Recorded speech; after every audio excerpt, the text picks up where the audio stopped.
Tengan muy buenas noches a todas y todos, estimados profesionales, colegas, amigas y amigos. Es un gusto, un placer estar nuevamente reunido acá con ustedes para que dialoguemos sobre esto que nos apasiona o esto que, digamos, por vocación nos dedicamos a esta profesión como es la docencia. Entonces, nuevamente, pues creo que para la universidad y para nosotros, eh, digamos, es de mucha satisfacción la comparecencia de ustedes de manera puntual a estas sesiones, donde tratamos la manera de ir integrando toda esta serie de actividades que vayan en beneficio de la formación de todas y todos como docentes, incluido mi persona, en la formación. Entonces, vamos a iniciar verificando si tenemos audio y si la plataforma nos está funcionando de manera correcta para dar inicio a la actividad. Entonces, me hacen el favor y me indican, ya sea en el chat o toman el audio, activan el micrófono un momento y me indican si tenemos audio. El ingeniero César dice que sí se escucha bien. Muchas gracias, ingeniero. Donatila también confirma de que sí tenemos audio y que la plataforma está funcionando de manera correcta. Como lo hemos venido diciendo, Catherine, gracias, Catherine, se escucha bien. Entonces, insistimos, ¿verdad?, en esta plataforma de que hasta el día de hoy no ha fallado. Entonces, es una buena herramienta tecnológica que nos permite esta conexión, ¿verdad?, esta interacción, que como es un entorno virtuales, es muy diferente a las clases presenciales. Pero si ustedes se dan cuenta, poco a poco vamos como adaptándonos, digamos así, de manera accidentada, pero nos damos cuenta de cómo es esa capacidad que tenemos como seres humanos de adaptación. Los procesos de cambio, siempre hay una manera, digamos, un cierto tiempo doloroso, ¿verdad? Los cambios siempre generan estrés, generan frustraciones a veces cuando uno no sabe dominar ciertas herramientas tecnológicas, pero luego a medida que vamos como adquiriendo esas habilidades y esos conocimientos, entonces se nos van facilitando las cosas. Así es que, bueno, esperamos pues de que sigamos en este proceso que, dada la pandemia, ¿verdad?, nos está generando algunas, digamos, algunas preocupaciones o estados psicológicos que a veces afectan a las personas.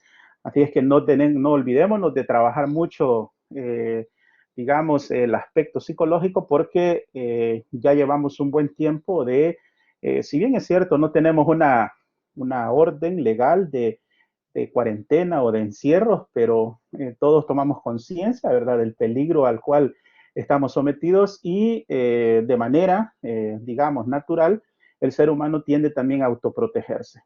Entonces, todo esto, pues, ha generado un estrés, digamos, algunas preocupaciones, y esto, digamos, los estudiantes y nuestros alumnos no son la excepción.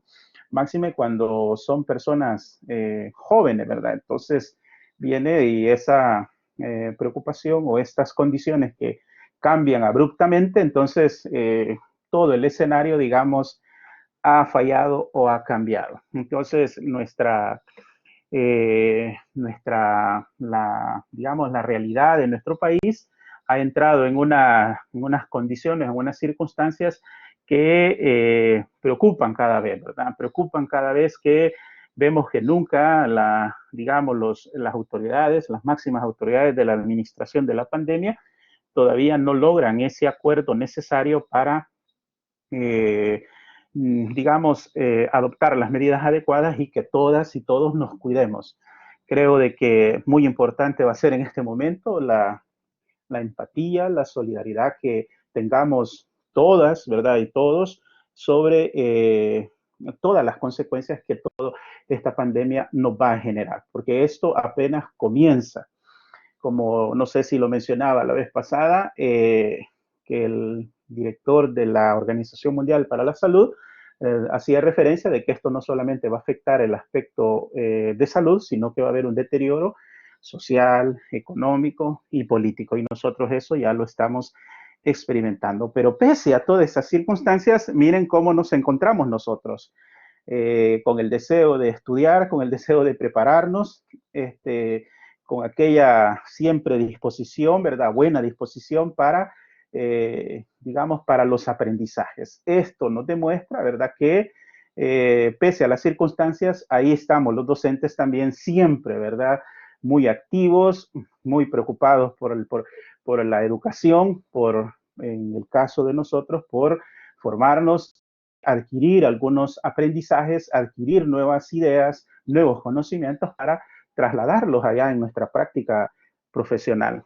Yo espero que hasta este momento ustedes se sientan satisfechos y que hayan visto esa transformación o esos cambios en sus puestos de trabajo, que ya, digamos, se comiencen a manifestar esa teoría, ¿verdad? Y a esas actividades que han venido realizando en la maestría, que les genere, digamos, esa transformación o ese cambio, que, digamos, en las instituciones en las cuales nosotros laboramos, que sean evidentes esas manifestaciones de cambios.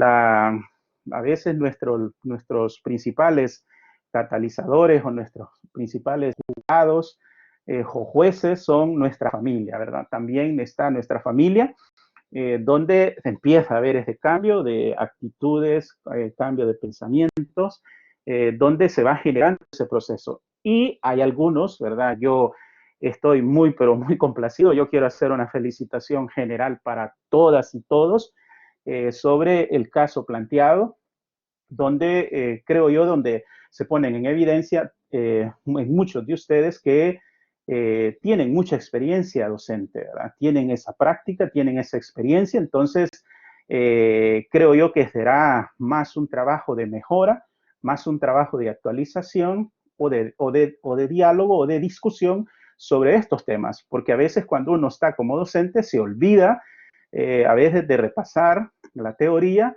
y nos vamos acomodando y nos vamos acostumbrando a una práctica repetitiva y terminamos como siendo obsoletos o nos mantenemos estáticos.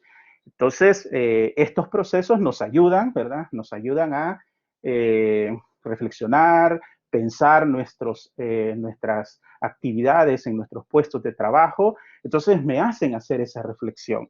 De ahí que yo en lo personal, yo digamos quizás soy el que más está aprendiendo en este proceso porque leo todo lo que ustedes escriben, veo en muchos de ustedes muy buena pluma, entonces yo que les puedo aconsejar es que muchos de ustedes vayan seleccionando ya su problemática, ¿verdad? Su problemática para que escriban, ¿verdad? Y que se vayan trabajando bien sobre cuál será el problema de la educación que va a ser su tesis de posgrado, para que ya vayan ustedes preparándose, recogiendo información, analizando el objeto de estudio. Muchas gracias a Donatila, ¿verdad? También que está expresando también el mismo sentir, ¿verdad? Entonces, creo, ¿verdad?, de que al final yo he disfrutado muchísimo las experiencias que han contado en los casos, ¿verdad?, que tuvieron que hacer en la unidad 2. La mayoría han sido solo experiencias positivas, la mayoría. Un par de casos nada más fueron tristes experiencias que recordaron y las expusieron, pero la mayoría ha hablado de buenos docentes. La verdad es que yo en algunos casos me he visto motivado por los casos que ustedes han expuesto en esas experiencias. Créanmelo así sinceramente que yo he hecho algunos apuntes, he hecho algunas anotaciones sobre algunas prácticas docentes donde ustedes han relacionado de experiencia y yo la voy a llevar a mi práctica docente, porque también yo estoy en la práctica docente. Entonces, nos viene bien para los que estamos en la práctica docente relacionar la teoría con la práctica. De ahí que yo también les puedo decir que inmediatamente que ustedes vean un conocimiento o analicen algo que no se debía de hacer, pues vayan y corrijan eso inmediatamente y vayan comparando la teoría con la práctica. Porque como decía un estimado docente, la teoría debe de servir para algo. No es, digamos, solo por acumular información, sino que todo esto tiene que ser muy importante para, digamos, para mi práctica docente. Y ahí que hoy, es más, estoy muy emocionado porque vienen unas actividades donde quizás eh, espero que también sea muy motivadora para ustedes, porque vamos a poner en práctica algunas habilidades docentes, ¿verdad? Ya vamos a tratar de ver cómo ustedes aplican algunos elementos teóricos, algunos elementos que están acá descritos en los documentos sobre la didáctica, y lo vamos a llevar a la práctica. Bueno, entonces vamos a iniciar haciendo una breve referencia a lo que hemos venido estudiando, ¿verdad? Si ustedes se recuerdan, la primera unidad la dedicamos exclusivamente a analizar qué es la didáctica. Y ahí podríamos rescatar de que la didáctica es dos cosas, ¿verdad? Es una ciencia y es un arte. Tenemos que tomar esa concepción que nos corra por nuestras venas, ¿verdad?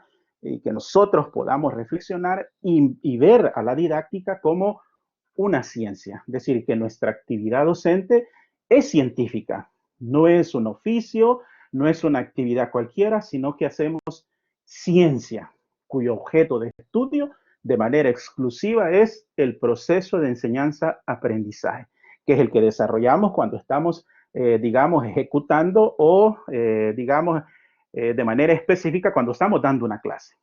Si bien es cierto, la didáctica se refleja desde el currículo, ¿verdad? Lo que es el macrocurrículo, entonces, pero, ¿verdad? Lo que explica la ciencia y la esencia del quehacer docente es cuando estamos dando clase. Ahí es donde nosotros ponemos de manifiesto todas nuestras capacidades, todas nuestras vocaciones, toda nuestra preparación como docentes, la llevamos a la práctica al momento que estamos con el estudiante desarrollando un proceso de enseñanza-aprendizaje. Pero también hemos aprendido de que esa actividad que vamos a desarrollar en la clase no es un acto improvisado. La didáctica es de la improvisación.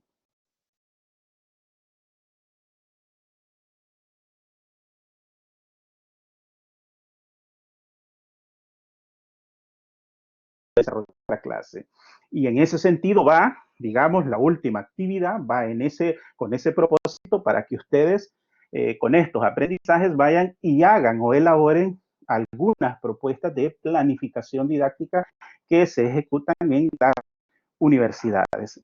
Entonces, la primera parte estuvo orientada a eso, que nosotros tengamos la capacidad de poder, digamos, el conocimiento de poder explicar por qué la didáctica es una ciencia y es un arte. A mí me llama la atención y me agrada, ¿verdad?, que la didáctica sea un arte. Y uno lo puede ver en esas experiencias que ustedes han plasmado en el foro. Claramente se mira de cómo hay unos docentes que realmente son unos verdaderos artistas. Y en ese momento nosotros somos libres, ¿verdad? Y donde nosotros le damos como espacio a toda esa creatividad que tenemos como docentes, integrando todos los elementos de la programación. Entonces, esa combinación, las herramientas que utilizamos o los recursos que vamos a utilizar, nos permiten, ¿verdad?, hacer del desarrollo de una clase una verdadera obra de arte. Y es ahí donde hay, digamos, a veces que uno llega a una clase y observa al docente y lo vemos como él disfruta ese momento cuando está en ese proceso de enseñanza-aprendizaje.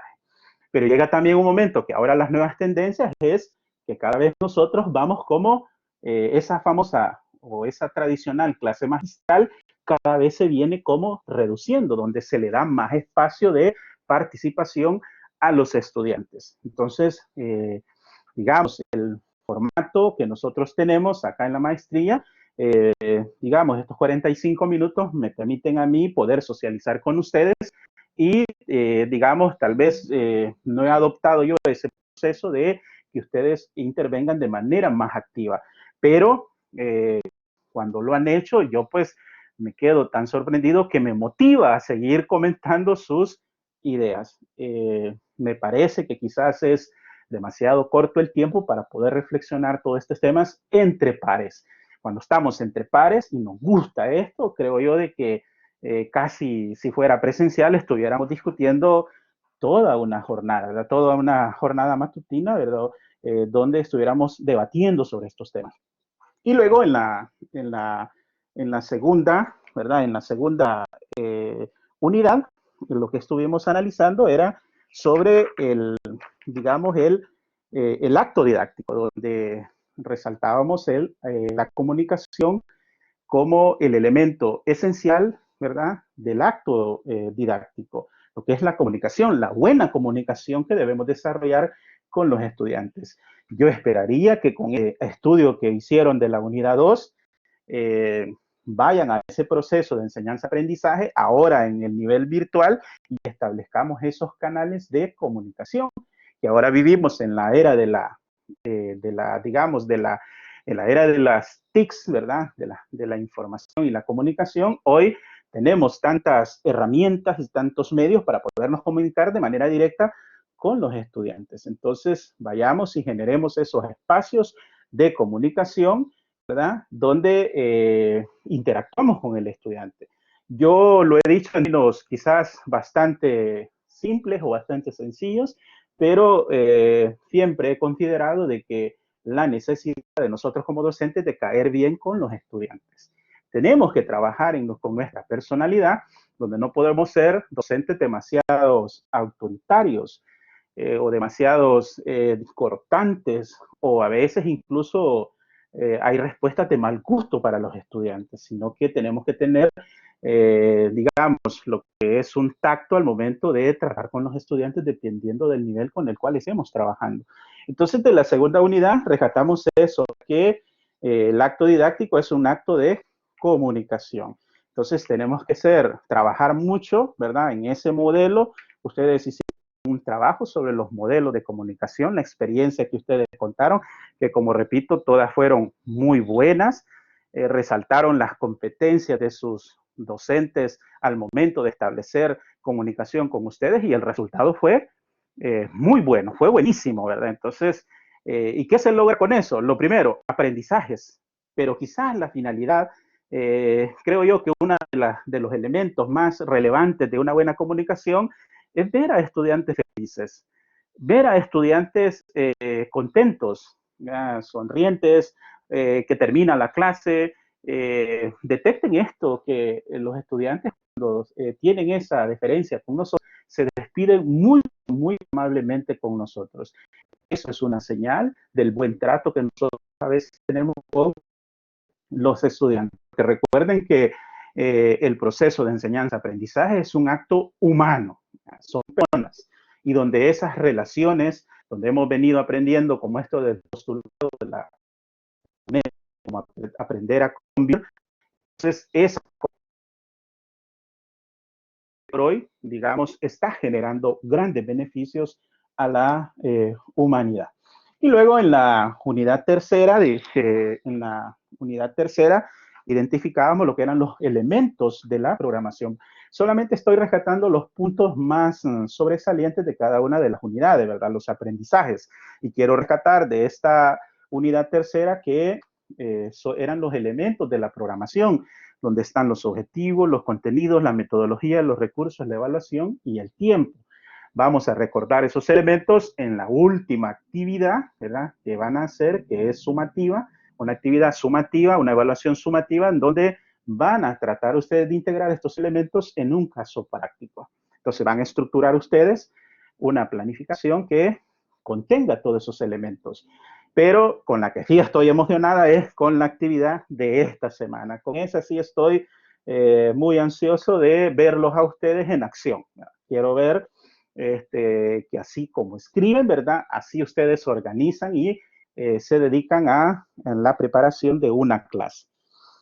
Entonces, esos eran sobre la unidad tercera. Hoy, ¿verdad?, como indica aquí la diapositiva, Donatilla dice, yo diría que los derechos humanos deben de ser ejes transversales, porque deben de estar presentes en todo el proceso de enseñanza-aprendizaje. Que bien, Donatilla, está citando un tema, como usted lo dice, transversal. Los derechos humanos, hoy por hoy, digamos, es una preocupación universal, es un tema relevante en donde también los procesos de enseñanza-aprendizaje deben de estar presentes, ¿verdad? Debe de haber una presencia de una reflexión sobre los derechos humanos, porque incluso la educación como tal es un derecho humano. Hay un reconocimiento en instrumentos internacionales de considerar que la educación es universal. Pero imagínense ahora, con esto de la pandemia, ahí, digamos, se está presentando una problemática en donde tenemos una educación virtual, pero hay muchos estudiantes que recuerden de que una de las grandes desigualdades también se manifiesta en el uso de las tecnologías. Las tecnologías no están a disposición de todos. Entonces, claramente nosotros podemos ver que en la práctica, por lo menos yo lo estoy viviendo, donde hay estudiantes de que tienen iPad o tablets, tienen buen internet, tienen un buen teléfono, pero asimismo hay estudiantes que no tienen el acceso a esas tecnologías, no tienen el acceso al internet. Incluso, Donatila, imagínese esto, se está trabajando y se está considerando que el acceso al internet debe de ser un derecho humano. Entonces, vea la consideración que está teniendo, porque una persona que no tiene acceso hoy por hoy a las tecnologías, prácticamente es una persona excluida de parte de la sociedad. Donatila insiste y dice el uso y los accesos limitados a las herramientas. Correcto. Hay una doble limitación. Muy bien, Donatila. Qué bueno. Mire, hay una doble limitación. La primera es el acceso y segunda es el uso. A veces hay que tener cuidado cuando nosotros les dejamos algunas actividades a los estudiantes en este momento, cuando, digamos, les dejamos una tarea como grabar un video y a veces los estudiantes no tienen los instrumentos, no tienen las herramientas para realizar la actividad. Y dos, no saben cómo usarlo. Entonces, pero eso se puede resolver primero haciendo una especie de pregunta, ¿verdad? Una especie de indagación para ver cómo están los estudiantes con las herramientas tecnológicas. Entonces, y saber si ellos son capaces de usarlos, ¿verdad? Son capaces de poder manipular esas actividades. Y si no, pues nosotros tendríamos que orientarlos, ¿verdad? Aprender el sistema, ¿verdad? Primero ir, prepararnos y ver cómo es la metodología o el proceso de grabar, por ejemplo, un video. Ahorita van a ustedes a experimentar eso. Creo de que algunos van a presentar alguna serie de problemas, pero digamos, por nuestra experiencia, ya sabemos que podemos auxiliarnos o apoyarnos de alguien que nos oriente sobre el uso de las herramientas tecnológicas. Por hoy van a subir en Google Drive su clase, ¿verdad? Que va a durar alrededor como de 40 minutos, es decir, es una hora clase completa que van a desarrollar esta semana. Entonces, todas esas son habilidades. Hay que desarrollar esas habilidades o esas competencias, ¿verdad? Virtuales o tecnológicas que hoy por hoy la realidad nos está exigiendo. Hoy en día, incluso las mismas universidades están pasando, digamos, una cierta problemática porque sus docentes no están preparados para esta modificación o para este cambio. Qué bien que ustedes han o decidieron con tiempo, ¿verdad?, cómo vienen las cosas de manera, digamos, hasta misteriosas, cómo vienen dándose las cosas que ustedes con anticipación, digamos, se incluyeron en este proceso. Ya para ustedes ya será muy, muy acostumbrado de estar en un escenario como este, desarrollando procesos de enseñanza-aprendizaje. Pero se imaginan aquel docente de que no estaba acostumbrado, que de repente de la clase presencial pasa a una clase virtual con todas las exigencias que eso requiere, el estrés es enorme. Yo he escuchado comentarios lo difícil que es dar una clase virtual a diferencia de la presencial, donde, digamos, el sacrificio o la dedicación o el tiempo que se dedica a este tipo de sistemas es mayor. Entonces ahora nos damos cuenta que nosotros como docentes se nos viene una exigencia adicional, pero al mismo tiempo nos damos cuenta que la capacidad que tiene el docente de adaptarse, porque vemos también, pese a las dificultades, aquella disposición de poder incluir, digamos, en este proceso. Y que entonces, como lo dice Donatila, muy bien, ¿verdad? El uso y el acceso son dos cosas diferentes, porque puede ser que tengamos una, pero puede ser que no tengamos la otra. Entonces, por eso es necesario, ¿verdad?, tomar estos cuidados. Hoy, ¿verdad?, nos vamos a dedicar en esta sesión donde vamos a dedicarnos a ver lo que es la práctica de la enseñanza, que es específicamente al momento de nosotros prepararnos para desarrollar un proceso de enseñanza-aprendizaje específicamente al momento de dar una clase.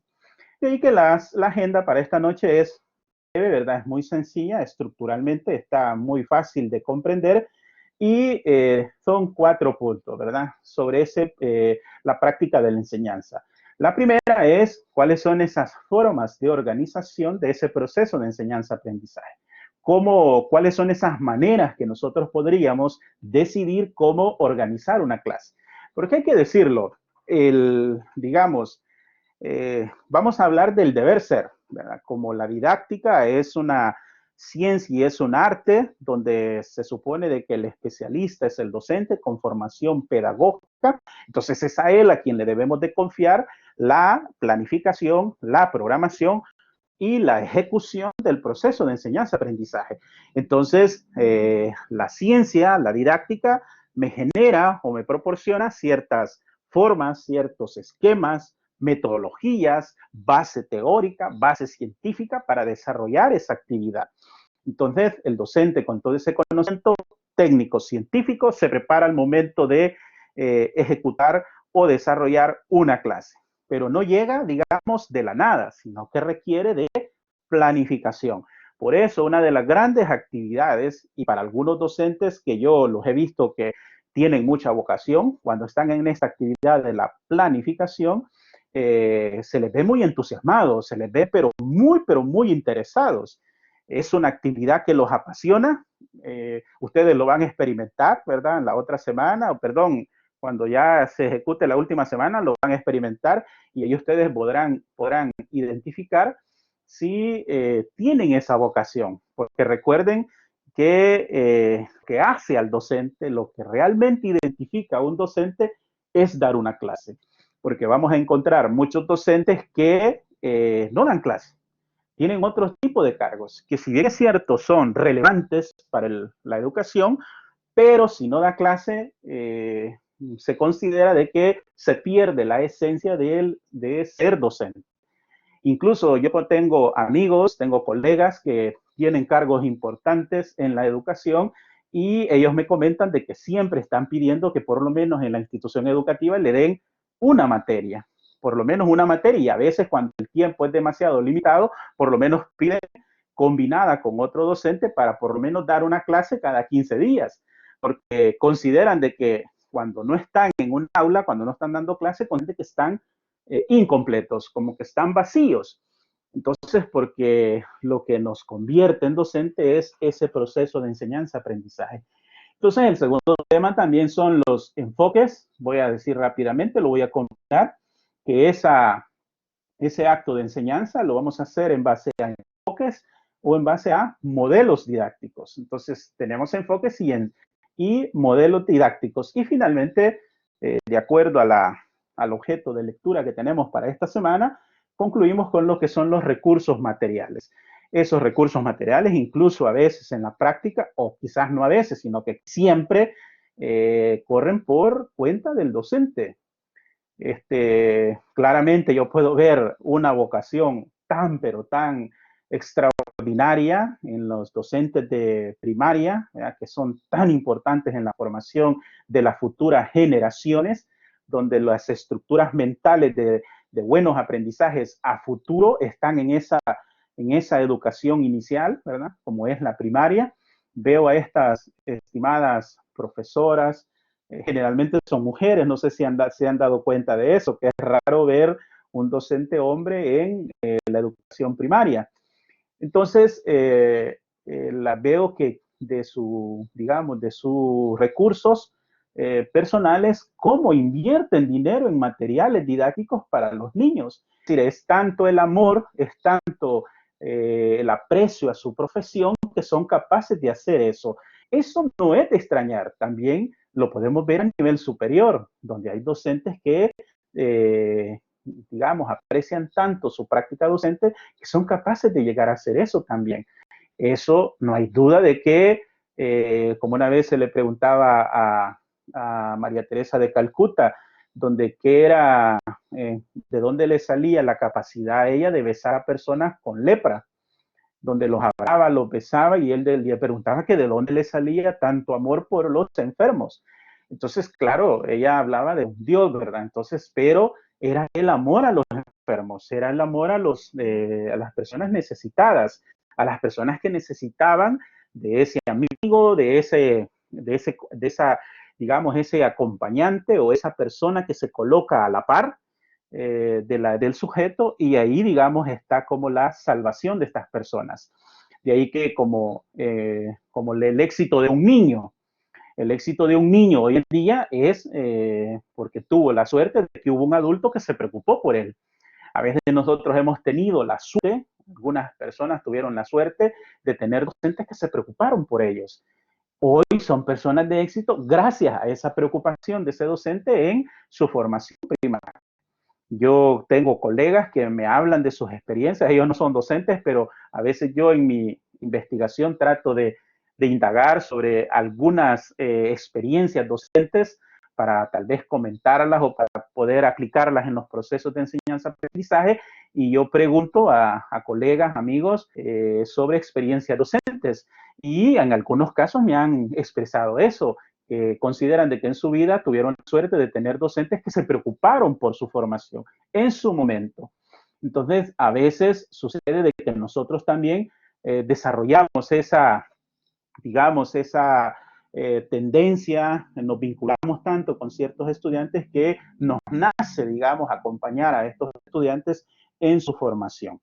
Entonces, esa es nuestra, ¿verdad? Entonces vamos a tratar de ir avanzando. Tal vez les solicito de que si hay algún punto que, favor, interactúan, ¿verdad? De manera activa, que el tema, digamos, es para ustedes. Ya estamos a un nivel donde lo indican todos los modelos pedagógicos que hemos estudiado, que hemos analizado, en donde tenemos que ser constructores de nuestro propio conocimiento.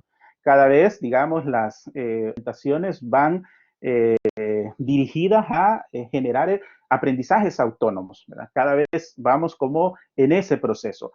Como yo les comento, hoy en día hay estudiantes del siglo XXI donde uno solamente les anuncia el tema e inmediatamente ellos tienen en esos aparatos electrónicos videos, conferencias, audios, libros, toda la información la tienen a disposición.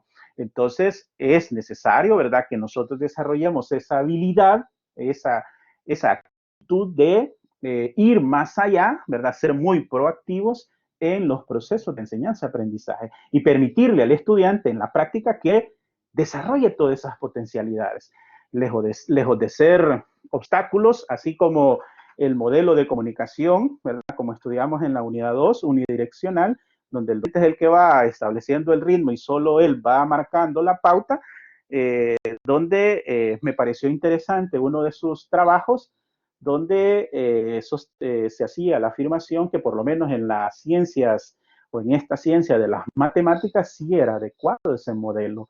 Y creo yo de que tal vez por experiencia lo comentan, ¿verdad?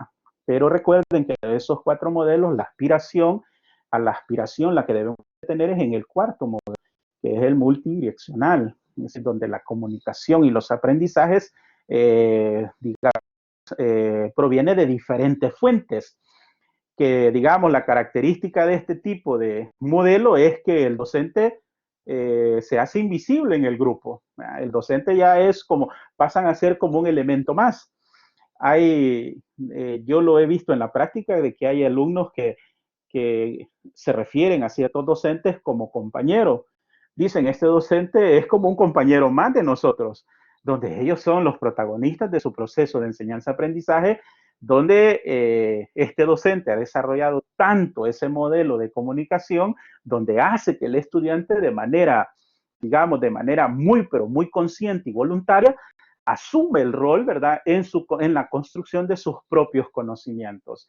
Entonces, vemos que es un grupo muy alegre, muy, digamos, muy satisfechos con los procesos de enseñanza-aprendizaje, y no significa de que sea digamos, un proceso irresponsable, porque uno se da cuenta con las manifestaciones sobre lo que hacen.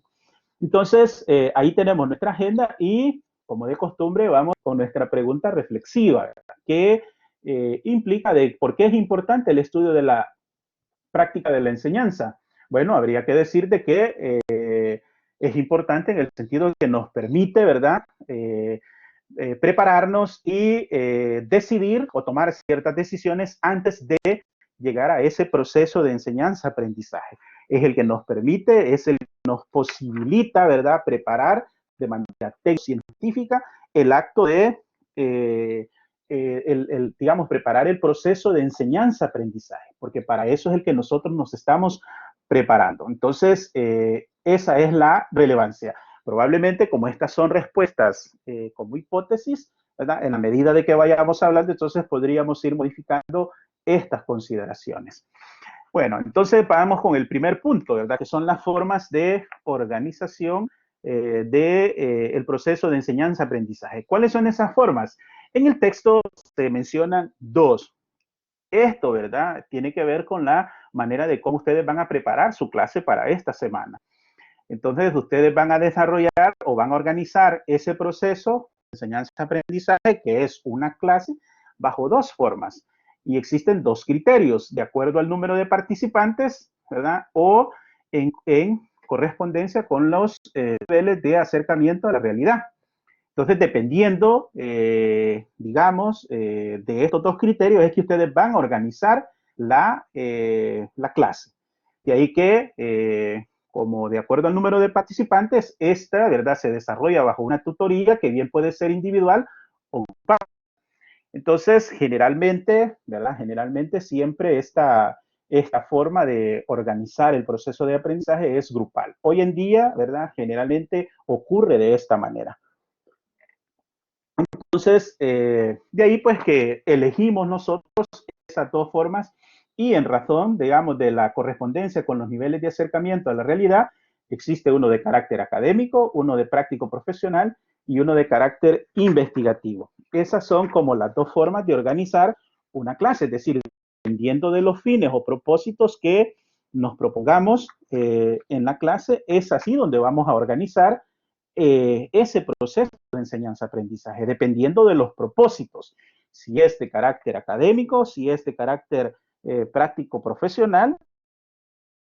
Entonces, de ahí que ustedes, en esta clase que van a preparar, ustedes van a elegir cuál es la forma que le van a dar a su preparación de clase, porque en la práctica vamos a encontrar que se dan esta diversidad de formas de cómo nosotros podemos organizar la clase, ¿verdad? Todo dependiendo de los propósitos. Asimismo, hay que tomar en cuenta de que hay unas tipologías de clase, así como también, no sé si ustedes han leído en alguna ocasión la tipología docente, porque como estamos reflexionando sobre la práctica docente, también hay una tipología docente. Me parece muy divertida porque así como hacemos tipología de clase, también hay tipología de docentes. Algunas tipologías son hasta un poco divertidas, como estos profesores románticos, los profesores autoritarios, tipología de docentes como docentes, o me parece a mí un poco divertido, ¿verdad? Este docente que es dormilón también, a veces que llega a clase, da una tarea y comienza a dormirse. O el docente romántico, aquel que digamos, es muy enamorado. Entonces, todas esas, digamos, son tipologías. De toda esa tipología, creo yo que la que más debemos ver como más atractiva es ser democrático, ¿verdad?, que incluso es uno de los fines de la educación. Pero en este caso es la tipología de las clases. Entonces, ustedes en esa preparación de clase van a elegir qué tipo de clase es la que van a preparar. Entonces, hay que tomar en cuenta de que hay clases que son para la introducción, ¿verdad?, que es la clase inicial. Ejemplo de ellos son las recientes, digamos, inicio de clases en las universidades bajo la modalidad virtual. Todos los docentes prepararon una clase inicial. Entonces, el tipo de clase, ¿verdad?, de cuando es inicial es muy diferente, ¿verdad?, cuando estamos desarrollando un tipo de clase donde se desarrolla el contenido. Una vez que ya hicimos esa clase inicial, entonces ahora nos preparamos para una clase de desarrollo de contenido y luego va así apareciendo, ¿verdad?, por niveles de complejidad, otro tipo de clase. No vamos a mantener el mismo, ¿verdad?, el mismo nivel de clases para todas, sino que cada una de ellas tiene una forma y tiene una estructura distinta. Y concluimos con las clases que son exclusivamente para la evaluación, porque recuerden que también la evaluación es un componente importante dentro de la ejecución del proceso de enseñanza-aprendizaje. Pero teniendo presente, ¿verdad?, que la evaluación tenemos que darle el sentido y la consideración adecuada de no verla como tradicionalmente se le ha visto a la evaluación, como castigo, como control, como manipulación. De todas esas ideas de evaluación, tenemos, mi propuesta, mi sugerencia es abandonarla. Nosotros podemos ver, por ejemplo, cuando se le da un resultado a un estudiante, cuando no es tan, digamos, tan atractivo el número que le ponemos, ¿verdad? Que hoy vivimos atrapados en ese número. Seguimos considerando que aquel que tiene 4, 5, 6 es un mal estudiante. Y aquel que sacó 8, 9 o 10 incluso, vemos que sí es una persona inteligente. Yo creo de que yo trato en la medida de apartarme de eso. Si bien es cierto, es un sistema necesario porque así está el sistema, pero en lo personal me genera, digamos, ciertos cuestionamientos de mantener ese número como calificación. Máxime ahora con esto de las competencias, que me parece a mí que las competencias deberían de tener otro sistema de evaluación. Como es la resolución de problemas, el criterio debe de ser si resolvió o no resolvió el problema. Y ya con eso la persona está como aprobada, ¿no? ¿Se resolvió o no se resolvió la situación problemática que se le planteó? Entonces, sin embargo, yo puedo ver que todavía, ¿verdad? Lo que quiero contarles es la experiencia cuando uno le da una nota buena a un estudiante. Fíjense en su carita, fíjense en sus actitudes, fíjense en lo que ocurre en la persona cuando se le otorga, digamos, una buena calificación. Vea lo que ocurre. Y no solamente ocurre con él, sino que también ocurre con nosotros. Esa evaluación también influye de manera positiva en nosotros. Pero todavía yo veo actitudes de docentes como decir esto, ¿verdad? El 10 no le corresponde a nadie, el 10 es del docente y para mí solo habrán 8 para abajo, porque del 9 y 10 me corresponde a mí.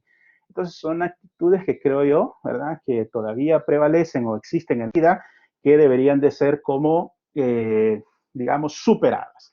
Y también existen formas de organizar clases, que estas están sobre la base de la estructuración, ¿verdad?, metodológica y tipos. Y aquí es, digamos, ¿cómo voy a hacer mi clase? ¿Va a ser una conferencia? ¿Va a ser un seminario?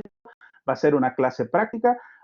Y práctica de laboratorio. Todo depende de la, digamos, de la forma de cómo voy a organizar mi clase, y así es donde la voy a estructurar. Tenemos toda esta forma, digamos, de organizar las clases que me proporciona la teoría y me preparo para la estructura o digamos, el esquema o el modelo para desarrollar este tipo de clases, ¿verdad? Para organizarla. Si bien ustedes no aparece aquí digamos, la clase magistral, todavía no está mencionada, pero si ustedes se ven, es una práctica muy frecuente. Eliminar la clase magistral, creo yo, que hoy en día como que es una tarea, digamos, a conseguir, ¿verdad? Donde cada vez la clase magistral vaya como reduciéndose, ¿verdad? Se vaya limitando. Por eso es de que dentro de algunos formatos hay unos plazos y unos tiempos para no abusar de esa clase magistral. Entonces, este sería como el tema introductorio para que vayan ustedes viendo cómo es que se van organizando, se van estructurando lo que son las clases. No quisiera entrar como en definiciones, ¿verdad? Porque ustedes ahí tienen desarrolladas, digamos, las definiciones de cada uno de estos conceptos. Me gustaría quizás mejor hablar de casos prácticos y ver la realidad sobre estos enfoques, ¿verdad? Lo que son los enfoques, recuerden de que cuando vamos a preparar una clase, hay que tomar en cuenta lo que son los enfoques y lo que son los modelos didácticos, porque en base a esos enfoques y a esos modelos es que nosotros nos preparamos para el proceso de enseñanza-aprendizaje. Y ahí es donde, según el texto, se desarrollan, ¿verdad? Aquí tenemos 3 más, tenemos otros como son 7, ¿verdad? Son 7 enfoques que están desarrollados en el texto, en donde vamos viendo que la característica o la diferencia en cada uno de ellos es la consideración sobre lo que es el aprendizaje, el rol del docente y el rol del estudiante. Ahí es donde va cambiando, digamos, el enfoque, porque el enfoque es el que va determinando la manera de cómo yo voy a abordar el proceso de enseñanza-aprendizaje. En cambio, el modelo me indica el esquema, ¿verdad? Me da las pautas y los pasos a seguir. El enfoque no, el enfoque es la orientación que yo le voy a dar a la clase. Y ahí tenemos como el primer enfoque, que generalmente pasa o inicia todo con lo tradicional, ¿verdad? Como es el enfoque centrado en el contenido, que también es conocido como clásico, tradicional, intelectual e individual, ¿verdad? Es muy individualista este enfoque, está centrado en el conocimiento, está centrado, digamos, en los saberes y que por lo tanto se ubica, digamos, en la pedagogía tradicional, donde aquí la relevancia del docente, la figura del docente prevalece, ¿verdad? Es el protagonista del proceso de enseñanza-aprendizaje. No es importante el estudiante, sino son los conocimientos y estos conocimientos son los que dominan los docentes. ¿Verdad? Si alguno de ustedes podría reaccionar frente a este modelo, porque creo, ¿verdad?, que estos procesos de enseñanza-aprendizaje, como son estas maestrías, una de las grandes tareas que tenemos como docentes ya con este nivel de preparación es ir poco a poco, ¿verdad? Poco a poco, eliminando, quitando de nuestra práctica docente esos elementos tradicionales.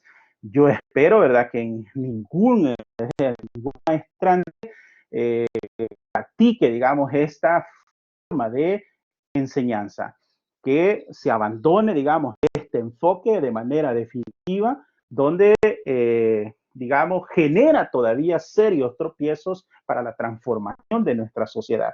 Seguimos viendo todavía prácticas docentes donde están presentes estos elementos, centrado, digamos, en la formación. Por eso es que ahora vemos muchas, digamos, muchas clases o muchas evaluaciones o muchos contenidos que desarrollan los docentes donde cargan al estudiante de demasiados contenidos y esto, digamos, genera como grandes obstáculos a los aprendizajes. Es más, a pesar de que los carguen con tanto contenido, al final los estudiantes no aprenden nada. Entonces, porque además de que son contenidos demasiado obsoletos o repetitivos o demasiados tecnificados, donde el estudiante pues no es capaz de asimilar tanto y no, digamos, no genera ese aprovechamiento. Nada menos hoy me gustó que este día se subió un link de un video de un especialista en educación donde hace ese señalamiento.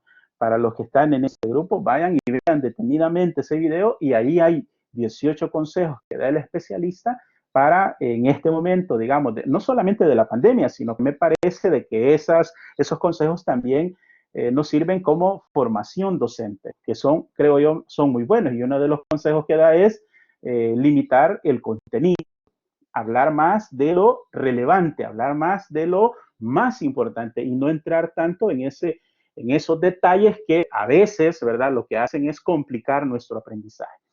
Y luego está, digamos, este modelo está de los años 60 para atrás, ¿verdad? Esto es el más antiguo, es el más clásico, es donde están todas esas enseñanzas clásicas que, como repito, ¿verdad? A veces nuestra forma, nuestra práctica docente muchas veces está sobre modelajes. Esto de la docencia, muchas veces nosotros respondemos a esquemas tradicionales donde nos ha impactado tanto la práctica de un docente que nosotros seguimos ese esquema. Si este fuera el caso, nosotros tenemos que romper con eso, ¿verdad? Tenemos que eliminar eso de manera definitiva. Ya sería inaceptable, ¿verdad? Después de haber estudiado todo esto, con, digamos, con ideas o pensamientos de esa naturaleza. Jonathan dice una pregunta. ¿Por qué separan las habilidades de las competencias si las habilidades están incluidas ahí?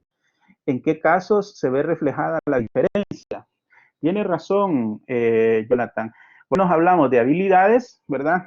A diferencia de la educación instruccional, que también tuvo su momento, ¿verdad?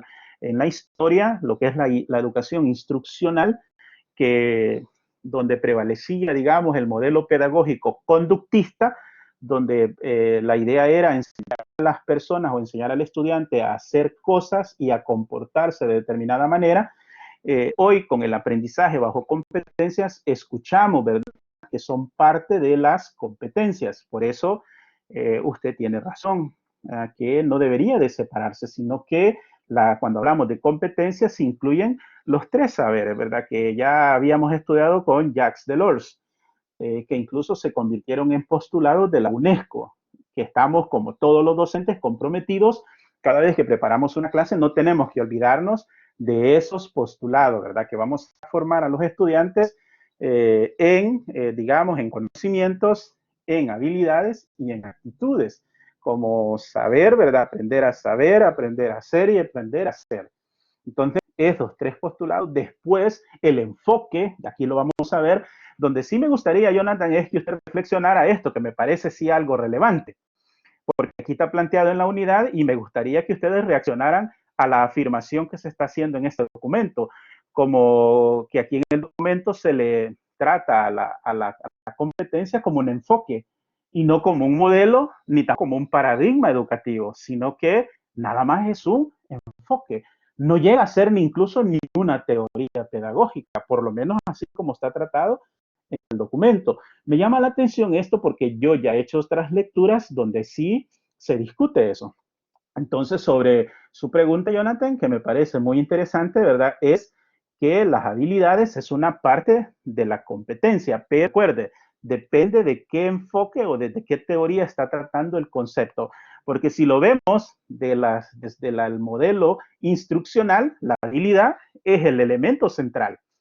El aprendizaje bajo la instrucción implica de enseñarle al estudiante a hacer cosas, ¿verdad?, a hacer cosas, a ejecutar. Lo único que sí podría agregar es que dentro de todos esos tres saberes que son postulados de la UNESCO, me parece que esta competencia o este elemento de la competencia es el central, que es saber hacer. Esto de las habilidades tiene que ver con el saber hacer cosas. Por lo tanto, los otros dos saberes, como son el conocimiento y el ser, se manifiestan al momento que la persona ejecuta los actos.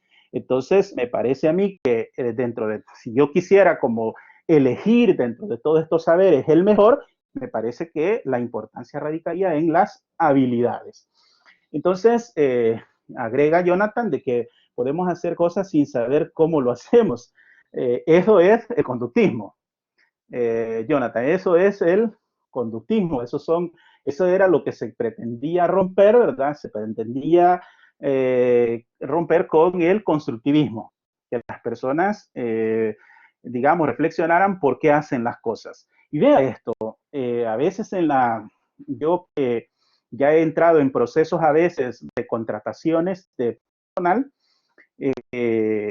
nos damos cuenta que las personas cuando llegan a los puestos de trabajo ya tienen muchos años, ¿verdad?, de hacer un trabajo, lo hacen y nunca se preguntan ni se cuestionan por qué lo hacen. Entonces, sino que es una rutina, ¿verdad?, es una burocracia, ¿verdad?, donde funciona bajo modelos. Las personas son muy buenas, eso sí, son muy funcionales en el sistema porque saben hacer las cosas, son muy habilidosos, pero cuando uno le pregunta por qué hace las cosas, no son capaces de responder.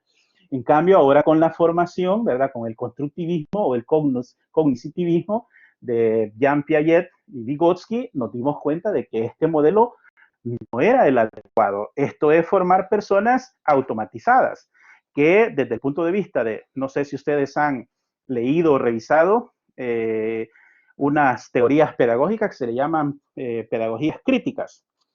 Yo en su momento hice sendas lecturas de esa pedagogía, me vi atrapado y atraído por esas teorías con Peter McLaren, donde es uno de los referentes, por supuesto, que tiene su nacimiento también en Paulo Freire, ¿verdad? Entonces, donde me gusta la propuesta de la pedagogía crítica.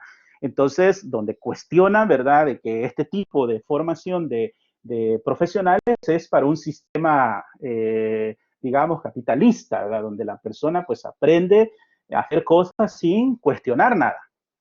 Hoy por hoy la educación espera, no, ¿verdad? Que la persona se generen competencias y que cuando esté en su puesto de trabajo, cuando se le cambia, digamos, la realidad o el contexto, él sea capaz de resolver los problemas.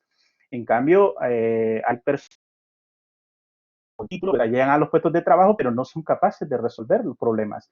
Entonces, ahí la importancia del enfoque por competencias. Y por eso, ¿verdad? El otro enfoque es el centrado en habilidades, que es parte de la escuela nueva, ¿verdad? La escuela activa que se generan posterior a los años 60. Y aquí, Jonathan, aquí sí, ¿verdad? Se centra en el estudiante. Aquí ya abandonamos el sistema tradicional basado en contenidos y ahora nos vamos a fijar en las habilidades del estudiante. Nos centramos desde entonces, desde este momento, digamos, hasta la actualidad, el estudiante sigue siendo, digamos, el protagonista de sus aprendizajes. El resto fueron dándose modificaciones. Pero a partir de este enfoque, ya ahora nos fijamos en el estudiante. El estudiante pasó a ser como el elemento más importante del proceso de enseñanza-aprendizaje. Y luego tenemos el enfoque por competencias. Aquí, ¿verdad? Si usted se fija, están también las habilidades, pero estamos en enfoques distintos. La manera de cómo entiende las habilidades en el enfoque, digamos, centrado en habilidades con el enfoque por competencias, aquí las competencias pasan, perdón, las habilidades pasan a integrar un elemento más genérico como son las competencias, que incluye dos elementos más, como es el conocimiento y el ser. Parte de este enfoque implica, ¿verdad?, que una persona que tiene conocimientos, tiene habilidades y tiene actitudes es más capaz de resolver problemas en un contexto determinado. Esa, digamos, es la clave.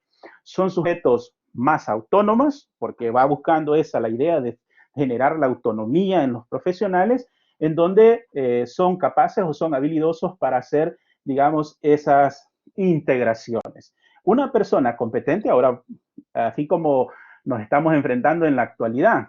Hoy las empresas, las instituciones educativas requieren de personal con competencias en la tecnología. Personas que carecen de esta competencia tienen serios problemas ahora en las empresas. Ahora hay incluso, digamos, hay innovaciones, hay personas que producto de que ya hay ciertos empleos que van a desaparecer así definitivamente, donde hay que modificar. Y hay personas que han tenido esa capacidad creativa y han generado páginas en la web prestando servicios a domicilio. Eso resulta muy interesante. ¿Pero por qué? Porque desarrollan esa competencia donde se le presenta el problema y saben cómo resolverlo. ¿Qué pasa cuando digo de que hay ciertos oficios que ya van a desaparecer y no van a volver otra vez a ser igual? Uno de los peligros que nos encontramos es con el proceso de educación. Hoy por hoy hay muchos docentes que ya dijeron de que no van a prestar servicios docentes. ¿Por qué? Porque no saben manejar las herramientas tecnológicas. Ahora, hoy en día, la educación presencial no tiene lugar en la práctica. Hoy por hoy, esa educación ha desaparecido. Entonces, ahora, ¿qué es lo que tenemos que hacer? Adquirir esas competencias tecnológicas para poder desenvolvernos como docentes. Entonces, ahí estamos hablando de competencias o de habilidades integradas en unas competencias. Luego vienen otros enfoques mucho más interesantes, ¿verdad? Como es el enfoque para la globalización y la interdisciplinariedad. Donde aquí, digamos, el reto más grande, que creo yo que han habido intentos, la Universidad Nacional una vez hizo un intento y luego tuvo que regresar nuevamente a su modelo por asignaturas, ¿verdad? Como es ya no hacer el modelo así por asignaturas secuenciales, sino que de manera más holística, donde la universidad lo que hizo fue establecer un modelo de cursos integrados. Vamos a ver, Jonathan agrega, ¿verdad? A mí me pasaba cuando estaba pequeño, es que podía darle solución a unos problemas, pero podía darle solución a otros en otros contextos. Y solo tenía que usar el mismo contenido, pero darle otro sentido. Bueno, esto tiene que ver, Jonathan, con la escuela nueva, ¿verdad? Este es el típico ejemplo que usted pone. Esta era, digamos, el enfoque de la escuela nueva, donde el niño se desenvolviera de manera libre, de manera que el niño fuera capaz de desarrollar lo que él quería. Entonces, claramente usted está mencionando un ejemplo de eso, ¿verdad? Donde usted, en circunstancias diferentes, usted sí podía resolver, pero en otro contexto tal vez no lo podía hacer. Y muchas veces eso depende del enfoque o del proceso de enseñanza-aprendizaje en el cual usted estaba sometido. Y otra cosa, también hay que tomar en cuenta de que los estudiantes aprenden y resuelven sus problemas a veces no como nosotros lo indicamos o como la manera de cómo yo manejo la ciencia. Eso tenemos que tomar conciencia de que los estudiantes pueden ser tan capaces de encontrar una solución distinta. En los ejemplos que yo estuve leyendo de estas experiencias que ustedes me han contado, ha pasado en matemáticas que perfectamente relacionaron la experiencia de que tuvieron un docente en matemáticas donde daba él el esquema, daba la fórmula, pero de repente apareció un estudiante con un método distinto, pero llegando al mismo resultado. Entonces, y tal vez mucho más rápido y mucho más fácil que el propuesto por el docente. A eso es que tenemos que ser abiertos. También, ¿verdad? Requiere de mucha habilidad o de mucha humildad de parte de nosotros, ¿verdad? Reconocer en los estudiantes sus capacidades y esa posibilidad, y ahí es donde viene el modelo multidireccional, donde los estudiantes también nos generan un mensaje, nosotros lo recepcionamos y luego yo se lo devuelvo. Como en mi práctica profesional, a veces los estudiantes me han dado una solución en el derecho que yo jamás me la había planteado y ellos me dan la solución y me cuestionan tanto mi saber, mi presaber. Miren, ya he tenido estudiantes que me han hecho estudiar más de un mes un caso, porque me han planteado una solución que nunca me la imaginé. Entonces, eso creo yo nos pone a prueba nuestra capacidad, nuestra humildad académica para estos aprendizajes. Jonathan vuelve a agregar, lo importante es que tenga lógica lo que el estudiante diga. Muy bien.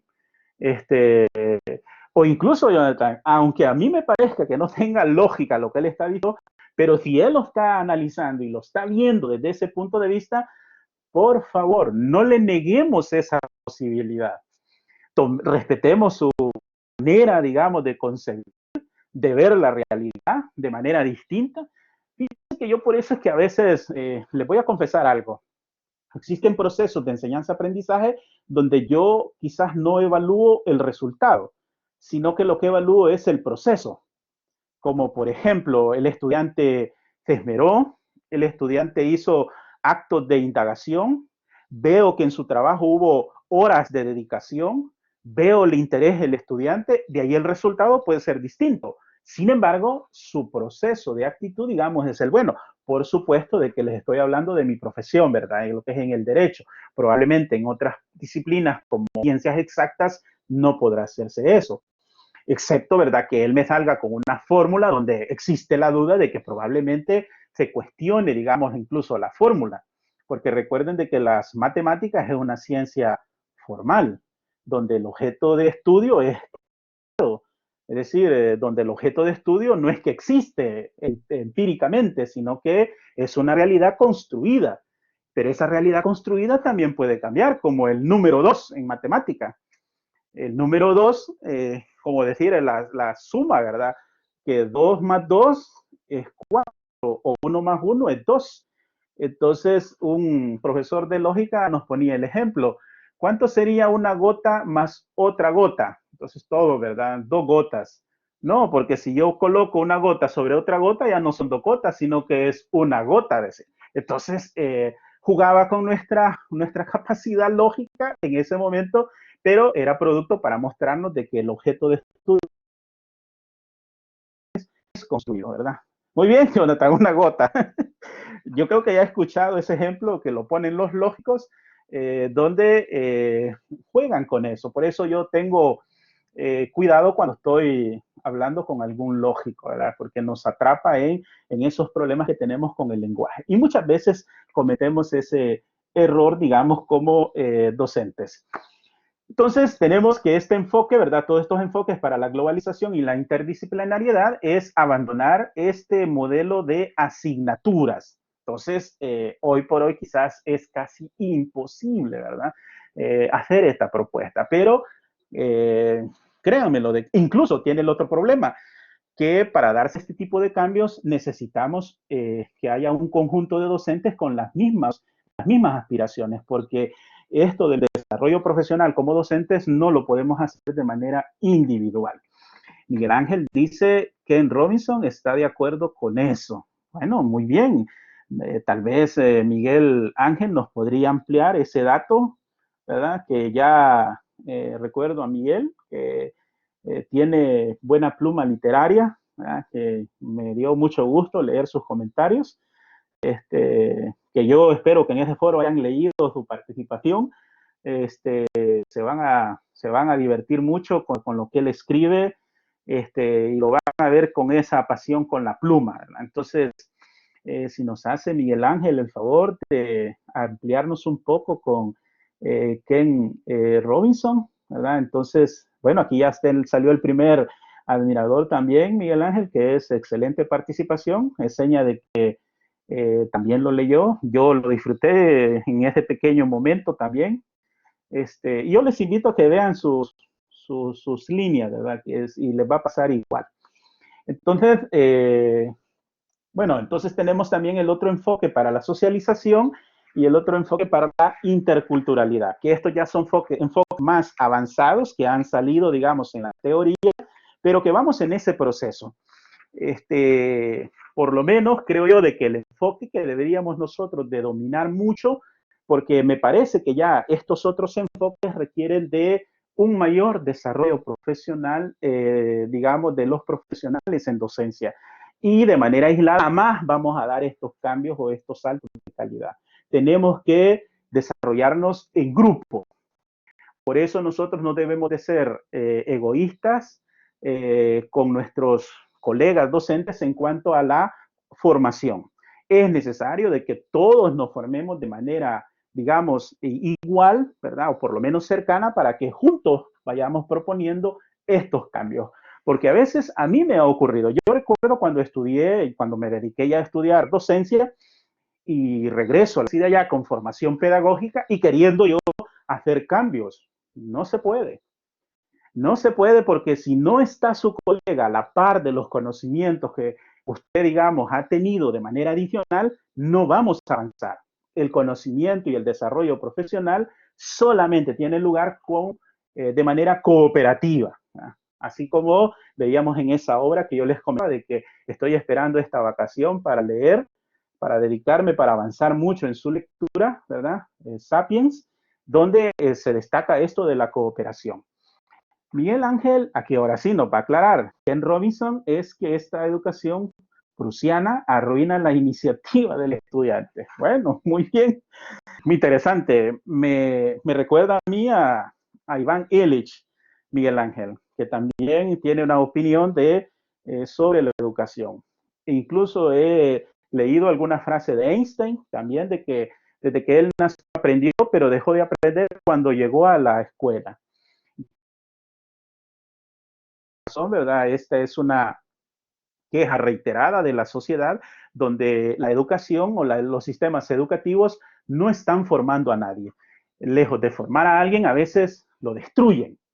También hay un programa en TED donde también se desarrolla esto sobre el trabajo o la labor que están haciendo los centros educativos. Y miren esto, ahí estamos nosotros como docentes. Ahí en esa verdad, las instituciones educativas no son los edificios, no son los asientos, nada. Creo yo, ¿verdad? A diferencia de muchas opiniones distintas, pero yo sigo opinando, producto de las lecturas que yo a veces he hecho, algunos textos de la UNESCO, que creo yo que la clave de una institución educativa, siguiendo el comentario de Miguel Ángel, es el docente. El buen desarrollo o el prestigio de una universidad depende de sus docentes, la calidad docente. Puede ser que no tenga aulas con aire acondicionado, puede ser que no tenga tecnología, puede ser que no tenga las peores carencias, pero si tiene un buen docente, le garantizo que el éxito lo tiene, digamos, la universidad. Por eso hoy una de las grandes falencias que tienen las instituciones educativas es encontrar buenos docentes, excelentes docentes. Por eso creo yo de que esta generación de ustedes se están preparando en esta maestría, espero que hagan un proyecto de vida. Algunos ya se dedican, digamos, en su vida a esta función tan, digamos, tan satisfactoria en lo personal, digamos. Yo me dedico a otra cosa, pero créanme lo de que esto es lo que a mí me gusta, me apasiona, que creo yo que la clave y la solución de muchos problemas de la humanidad está en la educación. Y por eso atrae tanto. Y vamos a comentar brevemente lo que son los modelos didácticos, porque ya me pasé de la hora, que me disculpo nuevamente, pero la verdad es que pues esto como que también emociona, pero les agradezco muchísimo los comentarios que lo solicité y les agradezco la respuesta que fueran muy activos. Entonces tenemos aquí los modelos didácticos donde el primero, pues el cita es el socrático, ¿verdad? Que es el más conocido de todos, que creo yo que casi todos lo practicamos, como es preguntar, incluso lo hacemos tal cual como lo hacía Sócrates, de manera irónica, es decir, la ironía de Sócrates para, digamos, para destruir a aquel que se consideraba que sabía a través de cuestionamientos, a través de preguntas. Y en las respuestas estaba, digamos, demostrado de que el que se consideraba que sabía no lo hacía. Entonces, yo le agradezco a Miguel Ángel ir a leer a Ken Robinson, ¿verdad? Que sobre esta educación prusiana. Entonces, vamos a ir a consultar. Soy sincero en decirle de que no lo había conocido, entonces vamos a ir a ver y revisar sus ideas, que me parece interesante. Yo lo estoy asociando con Illich, con un texto que se llama Las sociedades escolarizadas. Entonces, ¿verdad? Este modelo ustedes lo pueden desarrollar en la clase que van a preparar, cualquiera de estos modelos. El modelo situado, el modelo activo situado también, donde, digamos, acá la característica es que el estudiante es autónomo y responsable. Es aquí donde él prácticamente es el protagonista. Volvemos nuevamente desde la escuela activa, donde la figura del estudiante prácticamente ha permanecido hasta el modelo, digamos, actual. Y luego vienen todos estos modelos de aprendizaje para el dominio, ¿verdad? Que es formar capacidades específicas, el dominio de parte del estudiante sobre ciertas disciplinas, así como el modelo comunicativo interactivo, que por su nombre lo indica, ¿verdad? Volvemos nuevamente al acto de la comunicación, donde fluye, ¿verdad? De manera abierta la comunicación entre los estudiantes, el contextual ecológico y el colaborativo. Bueno, yo estoy, digamos, ya sobre la hora, perdonen que yo esté abusando del tiempo de ustedes y brevemente me voy a referir porque quiero hablarles un poco de la evaluación.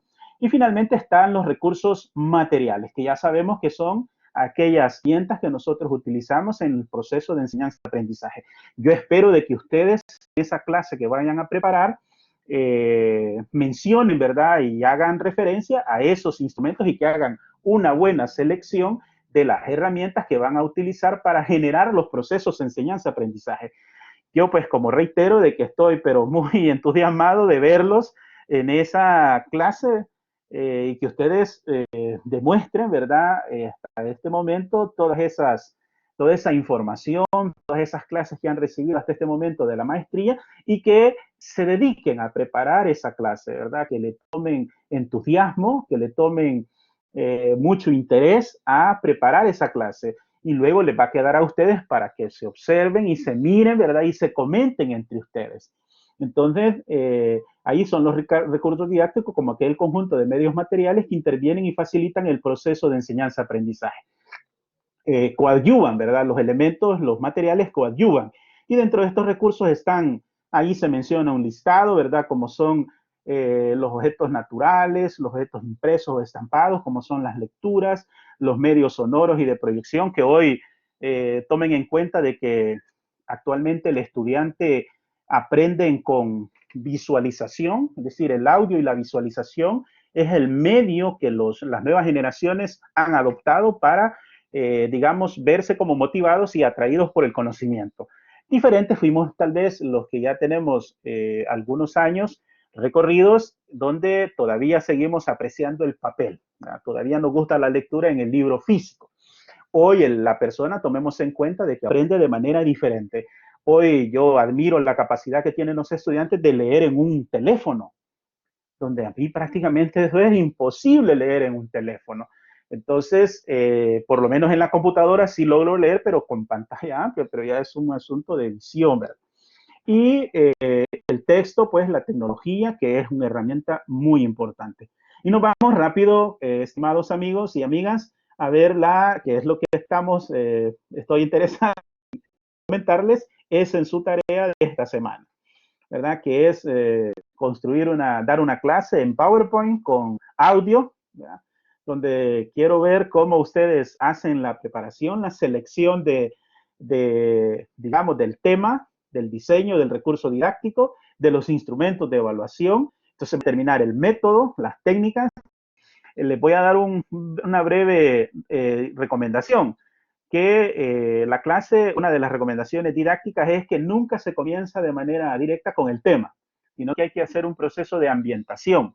Tiene que hacer digamos, un proceso como de preparación del estudiante al momento de desarrollar la clase. Por eso yo también les sugiero de que los que están en el grupo de la universidad, ¿verdad? Como institución, hay un grupo de WhatsApp que alguien ahí subió un video de un especialista, ¿verdad? En entornos virtuales y da unos consejos. Sería bueno de que lo vieran y tomaran algunos consejos que están ahí en la preparación de su clase. Así es que, bueno, yo quizás me voy a quedar hasta acá porque ya abusé demasiado del tiempo y también del ingeniero César que nos está asistiendo en esta noche. Bien, Donatila dice, en los otros grupos la tarea la han trabajado en parejas. Sí, Donatila, pero hemos hecho la valoración, Donatila, de que la tarea mejor, vamos a tener mejores resultados si es de manera individual. Y le explico por qué. Cuando se hacen así aleatorios, muchas veces se unen dos personas que no tienen la misma especialidad, no son de la misma profesión. Entonces se genera ese contratiempo de preparar las clases. Y a veces ahora por la pandemia, a veces tienen el inconveniente de poder trabajar de manera colaborativa.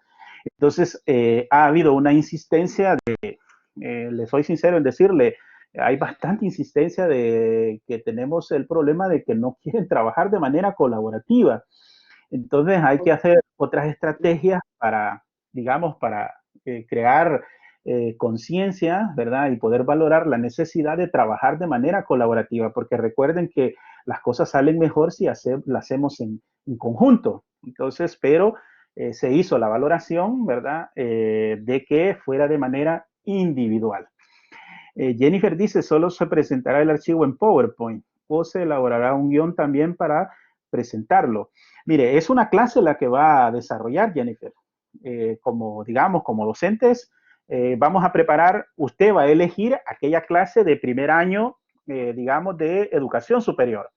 Se ha elegido de primer año para que no tenga esas complicaciones, sino que sea de manera básica los conocimientos que se van a manejar y por supuesto ustedes elijan la materia que ustedes manejen mejor. Entonces se ha elegido primer año con el objeto de que, porque hay que decirlo, ¿verdad? Nosotros los docentes hablamos de lo que sabemos. Nos gusta hablar de lo que dominamos y cuando nos ponen a hablar de algo que desconocemos nos ponemos como nos da estrés, no nos agrada y terminamos quizás hablando de lo que sabemos.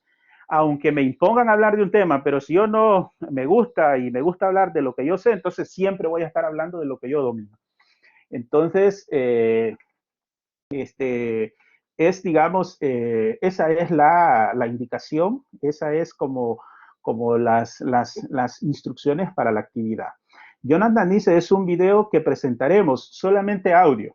Solo es audio, sí, eso va a salir ahí en la pantalla la PowerPoint agregado con audio. Y en ese audio ustedes van a ir desarrollando la clase diapositiva tras diapositiva.